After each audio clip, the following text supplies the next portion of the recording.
Forza Motorsport's always been a series about innovation. We always want to push the racing genre, so we've made huge improvements because we want to get people excited about cars in general. The Alps is the ultimate driving road because it's set in a beautiful location, and the ribbon has been hand-tuned over months of testing to make sure that it's just the right balance of speed, challenge, fun, in a wide variety of cars for a wide variety of players. Because we're a virtual game, nobody's going to get hurt. Since we're not concerned about driver safety, we can go to these epic places like the Bernese Alps and build basically the world's best driving roads, and we have total creative freedom. We actually looked at 15, 30 different locales, and the Alps is just the most epic. The landscape is so surreal, it's crazy. I mean, these mountains are very different from any mountains you see anywhere else. I mean, it's just with all the jagged peaks.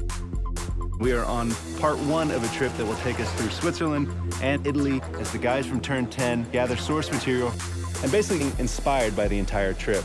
What we're gonna do is find the most amazing areas we possibly can and photograph them to no end. We took a really long elevator ride after a train ride and a long walk and another train ride. Took a while to get up here, but oh my God, it's worth it. Did you guys see the background and everything? Yeah. So right now we're at the Grindelwald region of Switzerland, and we're taking reference photos. We mount a camera to a tripod on a panorama head. The panorama head enables us to take pictures in different increments and multiple exposures. We stitch them all together, and then we get an HDR. An HDR is high dynamic range image. Each frame that we do it at multiple exposures. So when you stitch it all together later, you can slide through all the different exposures. So you can go from a very dark scene with a little pinpoint where the sun is all the way up to a very exposed image. And that way it gives us the full range to play with when we go to make our sky domes later.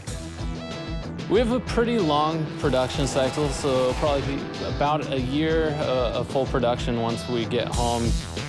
So we bring back all of our reference, we start modeling rough landscapes that existed there so they're fairly accurate, but we're not bound to recreate it perfectly as it exists because there isn't a track there. But we want it to be believable. It needs to fit with the other real racetracks in the game. So we create a whole backstory about how the Bernese Alps came to be. It started off as a ski resort, and roads were built for workers in the wintertime, and then this rich entrepreneur bought it and tried to build a racetrack there, but got shut down.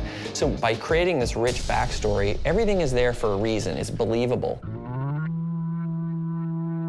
Fictional tracks are a chance for us to really showcase some of the graphical tech that we have in our game.